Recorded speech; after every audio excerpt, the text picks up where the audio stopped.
हमारे जितनी माताएं बहनें हैं सभी गणपति बप्पा के पंडाल में आ चुका है। हाँ हाँ जिद्दी सभी आई गवाए, तो एक बार सभी गणपति बप्पा का जोर से जयकारा लगाओ। बोलो गणेश भगवान की जय जय। गणपति बप्पा मोरिया, गणपति बप्पा मोरिया, मंगल मूर्ति मोरिया, मंगल मूर्ति मोरिया। तो हमारी माताएं बहनें, जितने भाई बहन हैं, जितने भी लोग यहाँ पे बैठे हैं, सबसे विनती है कि ध्यान पूर्वक बैठें और ध्यान बप्पा के चरणों में लगाएं। और मैं एक भजन गाने जा रही हूँ बप्पा के दरबार में, कृपया सुनने का कष्ट करें। धन्यवाद। अरे हाँ हाँ जिज्जी काहे न सुना जाए, यहाँ का मन कष्ट बाए, भगवान के चरण में आए हैं। हाँ नहीं तो का जिज्जी तो गावा बस हमरे सब प्रोबो करब। मेरे बने जाए बिगड़े काम गजानंद तेरे आने से, मेरे बने जाए बिगड़े काम गजानंद तेरे आने से, तेरे आने से, तेरे आने से, मेरे बने जाए बिगड़े काम गजानंद तेरे आने से, तेरे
गाइस तो ललवा बढ़िया।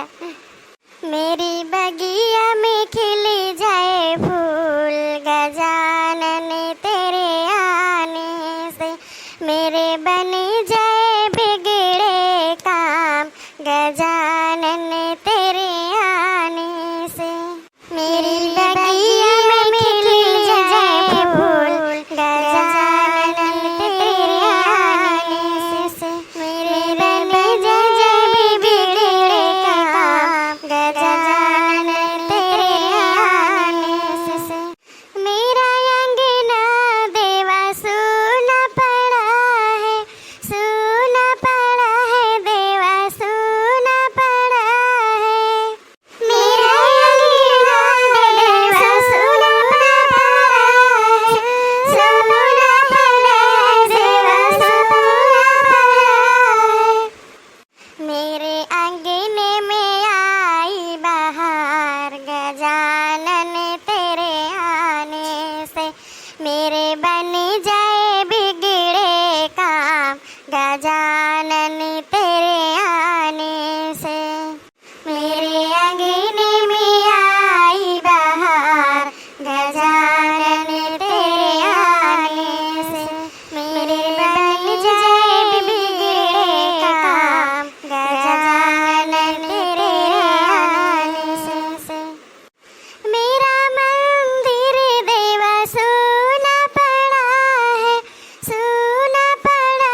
गजानन तेरे आने से मेरे मंदिर में जल जाए ज्योति। गजानन तेरे आने से मेरे बन जाए बिगड़े काम। गजानन तेरे आने से मेरा पलना देवा सोना पड़ा है, सोना पड़ा है देवा, सोना पड़ा है।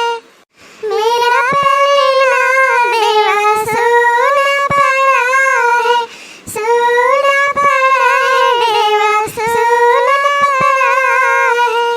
मेरे पलने में झूले नंदलाल। गजानन तेरे आने से मेरे बन जाए बिगड़े काम। गजानन तेरे आने से मेरे पलने में झूले नंदलाल। गजानन तेरे आने से मेरे बन